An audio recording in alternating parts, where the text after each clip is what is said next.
as promised and frequently requested by everybody who I talk to randomly about what I've been doing dietary wise, and a few comments on my videos, my last video about being on the carnivore diet. Everyone wants to know, what do you eat? What do you eat to get those kind of results? So I have been, as I've been eating meals, every now and then when I pull the camera out and I remember to sort of take a little bit of video, and I'll show you that now. It really does, you know, there's no real set routine, but I do tend to eat the sort of the same things over and over again. But starting off in the day, I'm going to go busking soon, and I'm going to start off my day with my electrolyte drink, which is, I do it in a mug. I've just squeezed half a nice organic lemon into there, and then I'm going to put in it my electrolyte mix that I made up. Hot water, drink it like a cup of tea, and then I'm feeling a little bit hungry. I'm not usually hungry in the morning, so it's hard, because if I'm going to be out there busking all day, I'm like, oh, I have to eat something. So we'll see how I feel after this. If this satisfies me, I'll go up and continue on and wait till I come home to eat. Otherwise, I will cook up some eggs or something like that. I did show this in my other video, but pink Himalayan salt, I don't know, that much today. I didn't have a lot of salt yesterday, so you know, there's no set measurement in my life. I just kind of go, that'll do.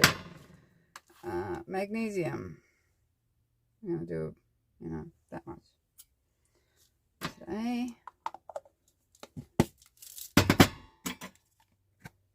And cream of tartar, which has got potassium in it. Sort of, I don't know, a quarter teaspoon of each. I don't really know.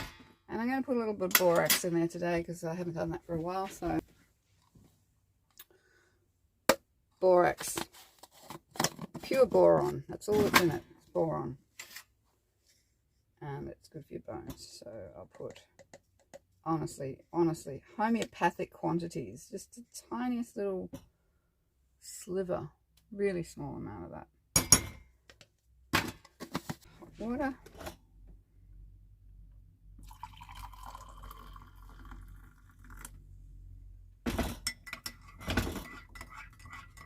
I can't open my curtains behind me at the moment because these people in this huge tall truck, you can see it, but they're literally right there, like butt up against my van. A bit grumpy about that. They're so high up that their windows literally look in and down on me, so I feel like I'm in suburbia at the moment. Anyway, that's beside the point. So in a nutshell, what I've been eating. The first 6 weeks or so, I just was trying everything, like as far as meat. I had lots of pork belly from the IGA because they cook it for you and it's high fat, and I thought that would be pretty good. I tried making my own hamburger patties with minced meat, ground beef and eggs.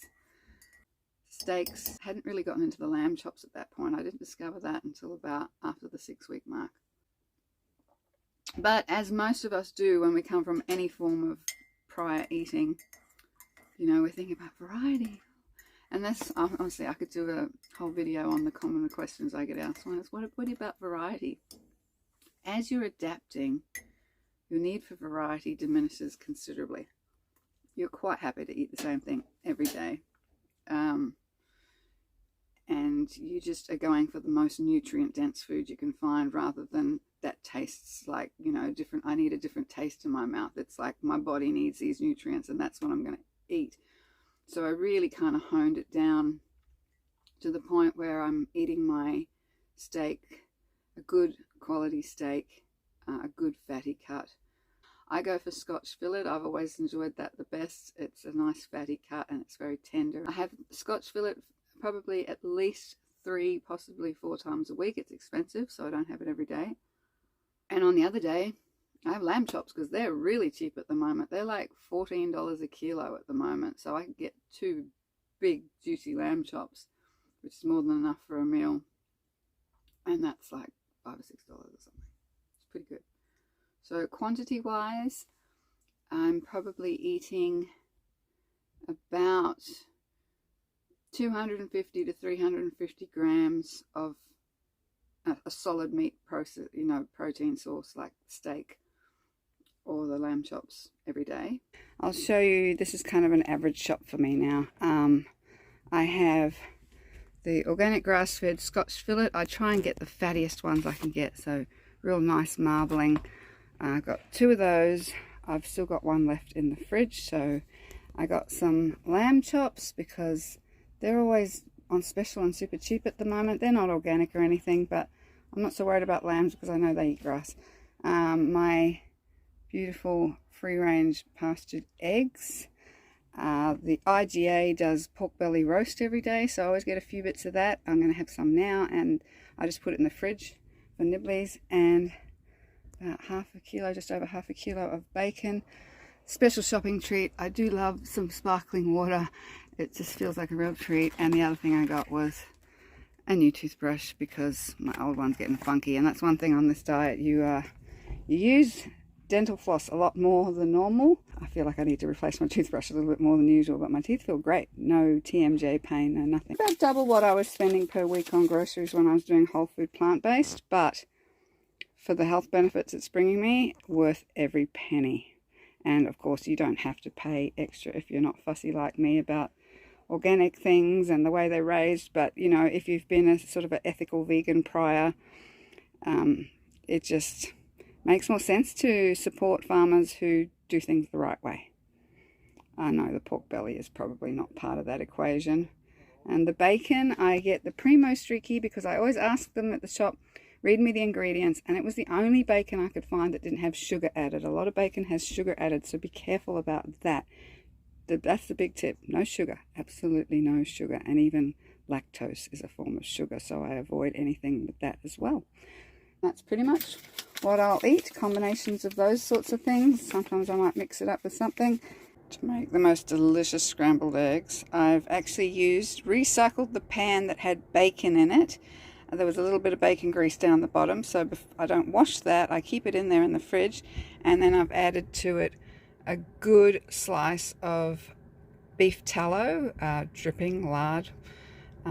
This is a grass-fed one, and a good slice of the organic butter, and melt that first in the microwave, and then mix in the eggs. I don't add any pepper to my eggs because recovering from interstitial cystitis, which is a sort of a mast cell bladder problem. I had a very, very inflamed, very red, raw and sore bladder before, and I found out that my high oxalate whole food plant-based vegan diet was probably considerably contributing to that. So a lot of people find it okay to use a bit of pepper, but I just steer clear of it for now. It looks pretty good. And I'm going to pop that in the microwave for about 1 minute 40 seconds on high. That's just come out of the microwave, and as you can see, it's made this big fluffy, almost like a souffle. So yummy. And this is the texture you end up with, this beautiful light fluffiness. So good. This is pretty much my usual first meal of the day. It's super high fat with all the tallow and butter in it. It really does keep me going, and I, eat that around midday. That's really the only time I start getting hungry. I'm not hungry when I first wake up. So this will definitely sustain me to my second meal of the day, which is between 4 and 5 o'clock usually. I'm not strict about it. I just eat when I'm hungry until I'm full. Cooking up some bacon to put into my little container to keep in the fridge. And then I'm going to cook up this gorgeous looking steak.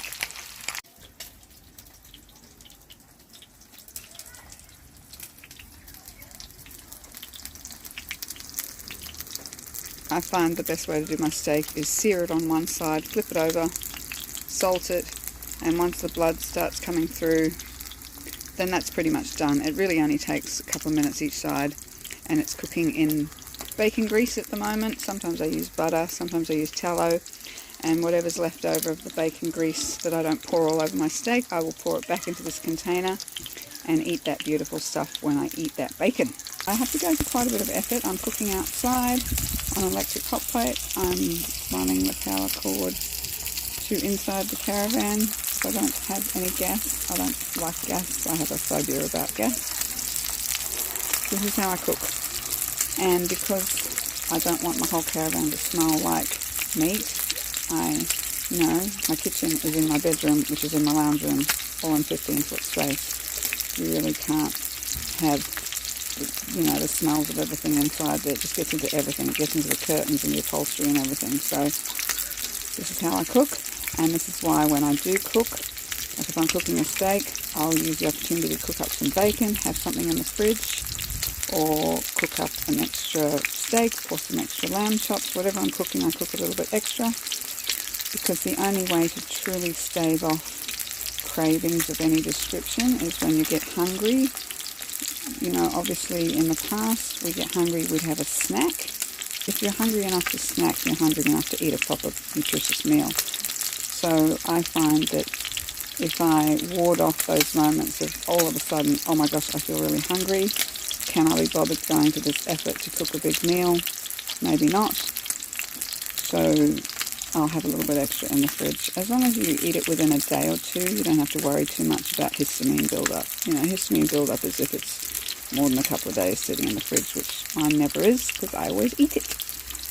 And there's my steak dinner, my Scotch fillet, beautifully medium rare, seared on the outside, pink and juicy in the middle. Back in the day when I really rarely ate meat, and if I did, it had to be so well done. If I saw any pink or blood, I'd freak out. So your taste really does change on this, and all of a sudden medium rare is, or even rare. Some people even eat it raw. I think that's taking things a bit far, but it really does make a difference to a really good cut of steak to just have much more tenderness in it. What else do I have? Oh, liver. I'm getting into liver in a big way. Never thought I'd enjoy that. Honestly, so delicious. I get the liver frozen from the butcher, so I always cook it as soon as I've bought it. Obviously I've put it in the fridge and let it defrost a little bit, but then I cut it into strips, like beef strips, cook it up straight away. Because if you do, I don't have a freezer, so I kind of have to do that. But if you cook it up, or even if you've got it in the fridge, you literally have to eat it within, 2 days max. So, yeah, always first up, liver, yum. Bacon, I buy half a kilo a week, so I use it mainly to cook the liver up. And sometimes I'll cook some bacon and eggs, leave them in the fridge, just for those moments where you just, I just need a little something. So I just fry up a whole bunch of bacon. This is like half a kilo of bacon. And then in the bacon grease, I fry lots of eggs, mix up the yolks, and just chop it all up and leave it in this glass container that sits in the fridge. And it's, a little bit of for breakfast or whenever I feel hungry. I'll probably be enough left over for the next day or so as well. So that's one of my yummy meals. These jeans are a US size 4, which is Australian size 8, which is amazing, and they're the perfect length for me. Look at that. Size 8. Holy crap. I don't think I've been this size since I was about 14 years old, so that's kind of cool. Yay. For tonight's second meal, I'm cooking up these juicy, fatty lamb chops. Don't really need to add any fat to the pan with these, because they got lots of fat in them, and half the time lamb chops, half the time Scotch fillet steak. That's pretty much every night.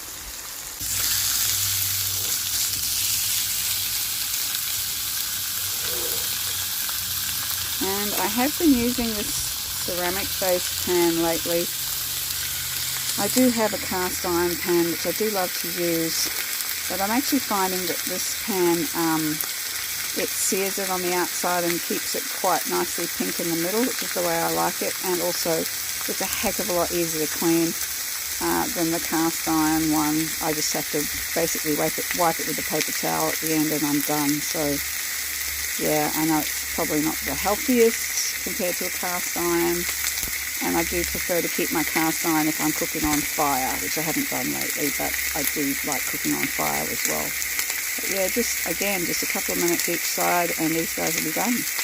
2 lamb chops and my dinner is ready. Yum yum. Gotta love lamb.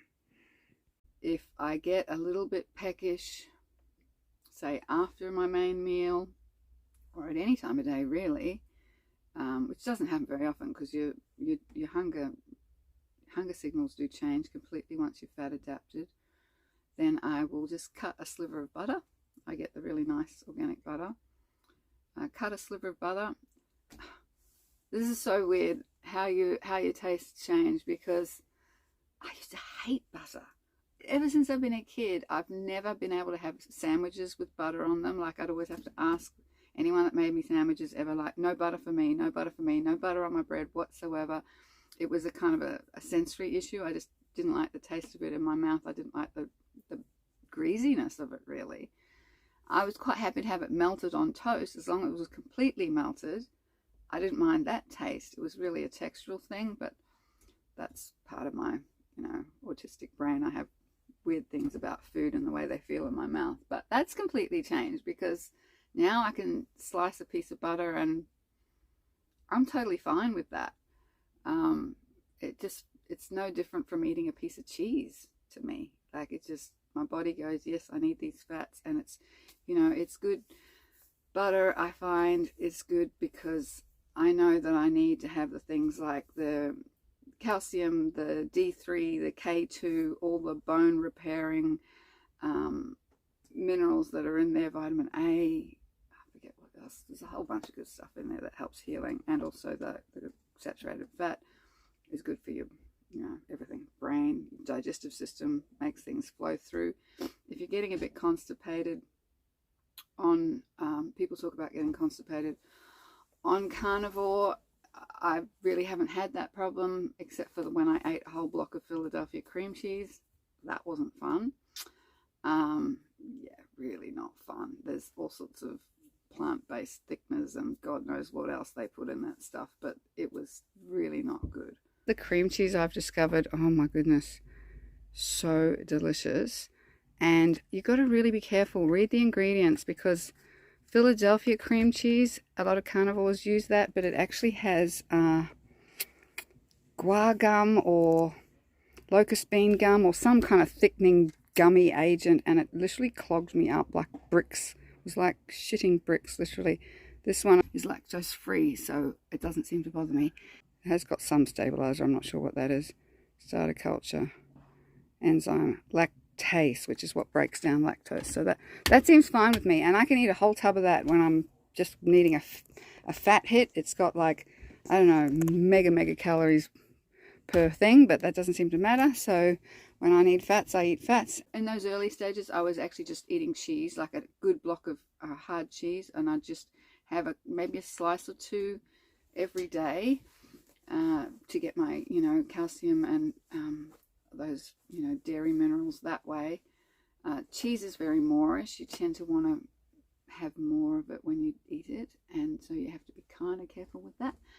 But I didn't worry, because I wasn't really focusing on weight loss, like I said in my last video. I was focusing on healing, and if my body said it wanted those things, then I was going to eat those things. Now I've found this, that lactose-free cream cheese in the 250 gram tub. I had one last night after a meal, after a dinner, and not every day, obviously. I probably do it about 3 times a week. I will eat the whole tub. The whole tub. All, like, I don't know, 2,750 kilojoules of it, or whatever it is. I always forget. But it's a lot of fat. But my body just goes, yes, And I have found that having that cream cheese is almost an intuitive thing that happens if my body's starting to go through a period of oxalate dumping. Oxalate dumping is real. It happens. It happened to me so bad when I first started. I mean, super high fat, from whole foods plant-based, even though I had graduated very, very slowly, took 2 months of transitioning, still basically eating the same diet I was, but adding in meat once a week for the first couple of months. If you've come from a normal diet, obviously the way you transition will be different, but I definitely recommend don't just go from one way of eating to another in a day. You will be in hell, and you'll hate the carnivore diet. You'll go, this isn't working for me, I feel like crap. It's a really dramatic change. It's not something you should jump into easily, and I don't think a lot of those YouTubers really kind of, you know, everyone's so busy talking about how great it is. Nobody talks about the downside of it. I only have a very small fridge and no actual freezer, so I can't really stock up that much. Breakfast this morning, I had half a leftover lamb chop that was in the fridge, and now I'm just doing my microwave scrambled eggs. Right. Oh, steamy. There's it comes out more like an omelette, really. For tonight's dinner, I am heating up the liver and bacon that I cooked last night, and once that's sizzled and warm, I'm going to pour some scrambled eggs over the top of it, like some raw eggs, and cook it like a big liver bacon omelette sort of thing. Right, that looks nice and sizzly. Let's pour in these eggs.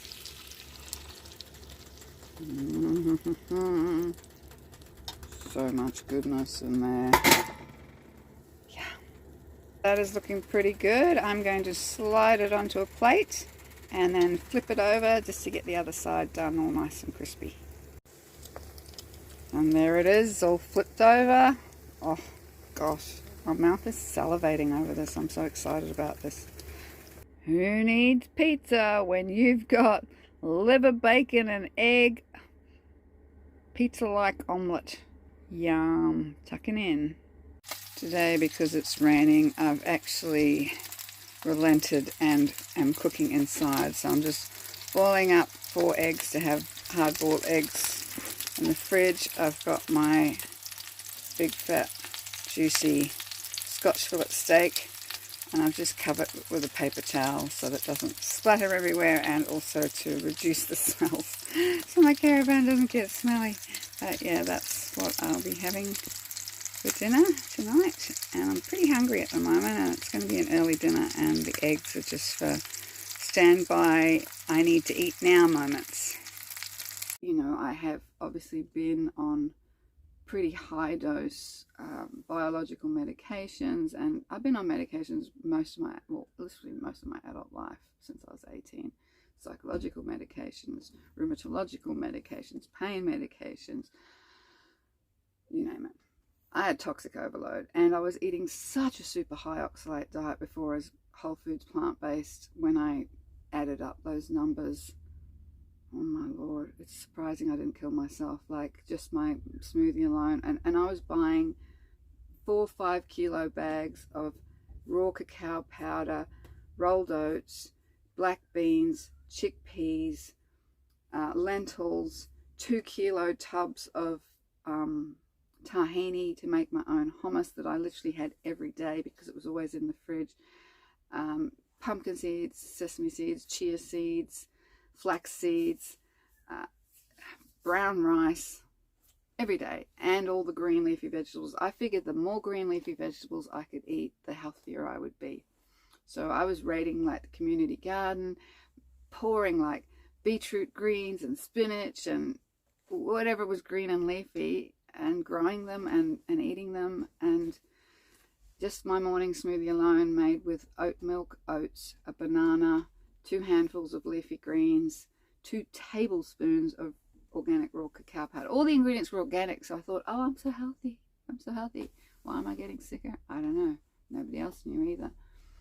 That smoothie alone probably had well over 1,000, bordering on a couple of thousand milligrams of oxalates. If you don't know what oxalates are, there's plenty of other videos with experts way more knowledgeable about this than me talking about that. I suggest you go check them out.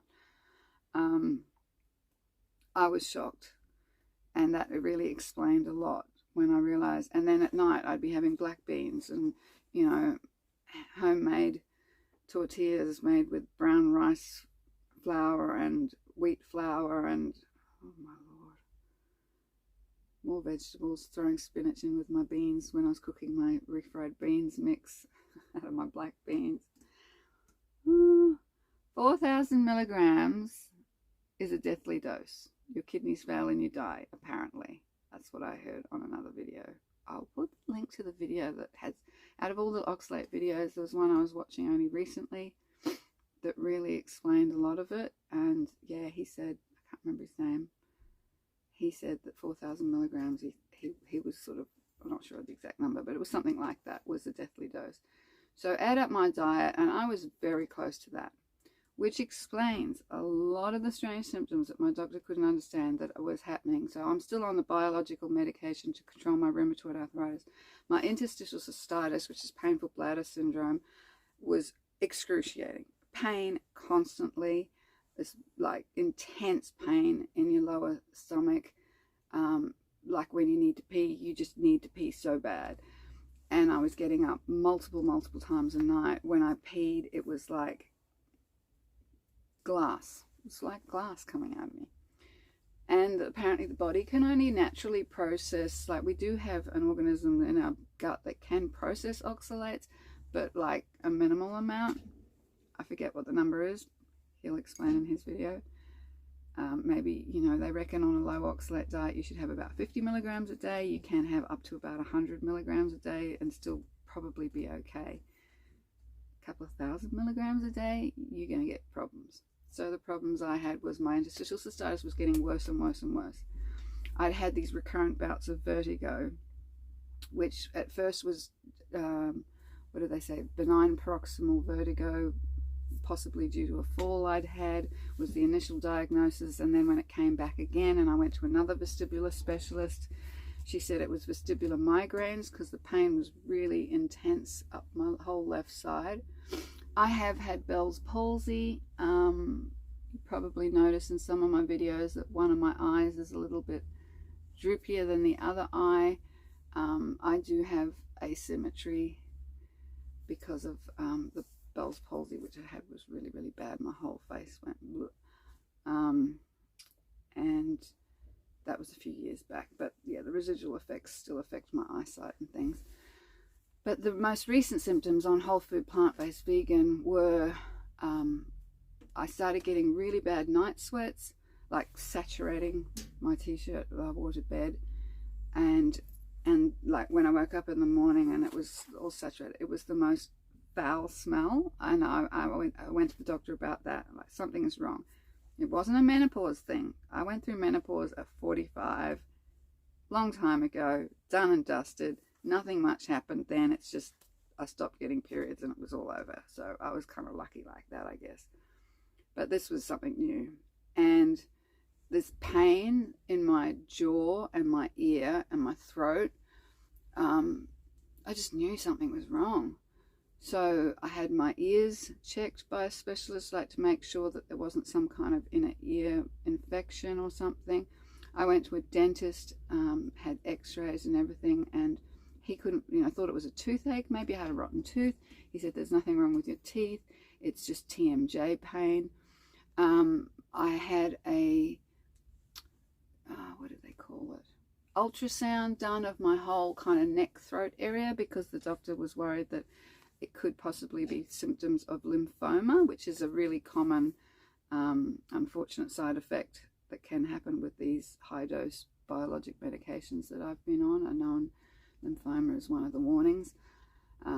Everything came back inconclusive. There was no sign of anything, really, pathologically speaking, medically speaking. My skin started itching all over, like at night especially, like, just no rash or anything, just itchy all over.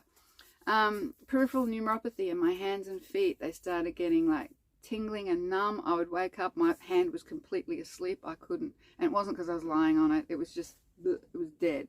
My feet, all these things I was going to the doctors for. So I don't know how much money I spent on different specialists and tests, all in this desperate search to find out what exactly is wrong with me.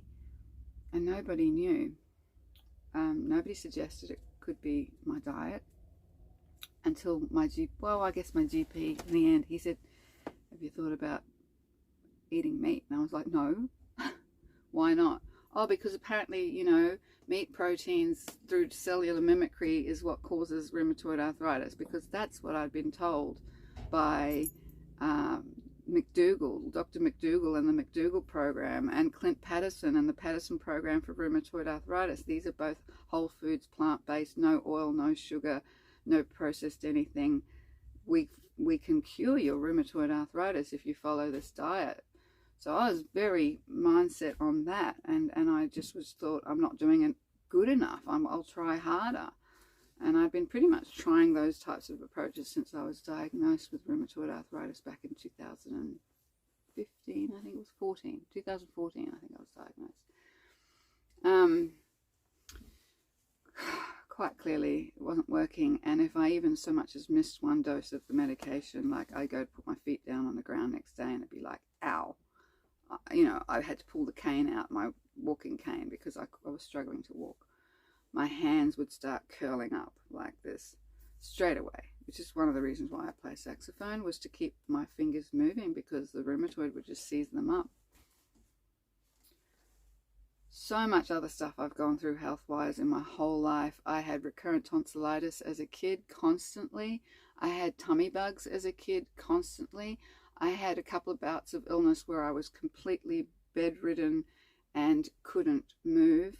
When my parents took me to Disneyland when I was 9, I was so ill by the time we went there that they had to borrow one of the wheelchairs at Disneyland, and I got wheeled around in a wheelchair all day because I couldn't stand up.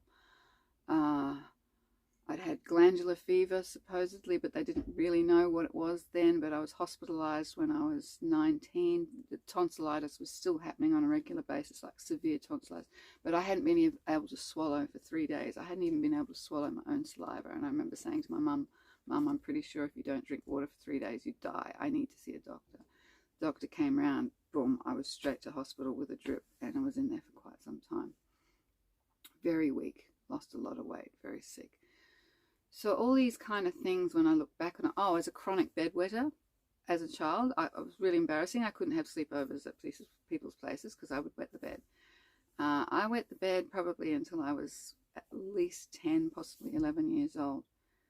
Now when I look back, knowing what I know about, obviously, the sensitivities I have dietary-wise to oxalate-containing foods, it all adds up. It's like the signs were there from way back then. By the time my body completely broke down, and when my doctor told me to read the book Dr. Gabor Mate, When the Body Says No, and I'd been going through a lot of emotional trauma stuff at that point as well, and it was like, it's no wonder. My body just said, no, I can't do this anymore. And I just really focused on the emotional, mental healing aspects of that.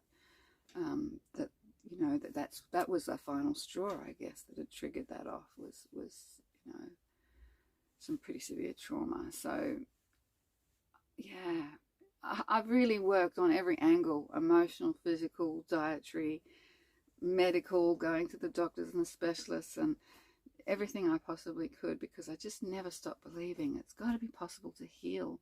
I trust my body so much. I don't believe that the immune system, when they call it autoimmunity, that the immune system just suddenly goes, oops, made a mistake, going to start attacking all your own tissues. Like, we're not built that way. I studied homeopathy, and our first year of study, we actually did the exact same anatomy and physiology classes that trainee doctors, like new medical students, do. So I knew a lot about anatomy and physiology and the way all these, and I thought, wow, everyone should learn that. Everyone should learn about, from the cellular basis up, how our bodies work is amazing. And it's so reliant on certain biochemical things being all in the right balance, and its ability to constantly rebalance itself to stay in a state of homeostasis, which is when everything's in balance and working as it should be. That's what our bodies want to do. That's the innate intelligence that we're blessed with. It doesn't just go haywire for no reason. Something happened to trigger that off. And so I was like, well, if I work my way backwards, I can find out what that is. What is that? Why did my body turn on me? Oh my God. It's those people in that truck behind me. What the freaking hell? Apologies for that strange abruption in my video that I was making this morning. All of a sudden there was this almighty bang crash and my whole caravan shook, and I was like, I'd already had a go at these people because, like, I went out and measured it. Their truck, they had like an extendable aluminium staircase that came from the very high set, like their doorway was almost as high as my roof on their truck, and their ladder, their stairs came down to right outside my bedroom window, right out here. I measured it. It was 115 centimeters from the bottom of their stairs to the side of my caravan, and that's 45 inches. That's not much space. And the guy, the old fella that was in there, they were an older couple, he was all like an invalid. He could hardly walk. And I just was waiting for this to happen. And I'd said to them, when the day they moved in, I said, I'm not real happy about that. I said, you're way too close to my caravan. You know, your doorway and your stairs are right outside my bedroom window. Anyway, that was him falling down the stairs, crashing into my caravan. Thank God they've just left. So that's what that big bang crash was. And when I went out there, I was not real happy that they'd smashed into my caravan. If you're like an invalid and you can't walk properly, why the heck are you camping in a setup that has you going up this aluminium ladder? I mean, I've seen people with those rooftop campers on top of their cars, and they're usually like in their 20s, and I think to myself, oh my goodness, that would never work for me. There's no way I could be climbing in and out of stairs and up and down ladders every time I needed to go use the toilet or something. But old people doing that? I digress, as I do. Sorry guys. Yeah, I can't remember what the train of thought that I was on, because that happened, and then I ended up going busking all day, and now it's nighttime, and I've come back, and I'm going to have some more food, and then, yeah, just chill. I need to chill now. I'm pretty exhausted. This video, I'm sorry it's taken me so long to put this video together, because it's been filmed over so many weeks of me just filming little snippets of what I'm cooking, that I had to go back kind of through lots and lots of video and compile it all together for you guys, because I know you really wanted this, and I could talk so much more about the actual transition process and how I exactly did that. I will also do another video with all my blood work results that I've been having periodically as well. My doctor's kind of keeping an eye on me. What changes have happened, you know, in the diet and things that I have adapted and changed a little bit since then. Other things that I have tried to add back in, because my doctor was quite keen that I should start adding some things back in.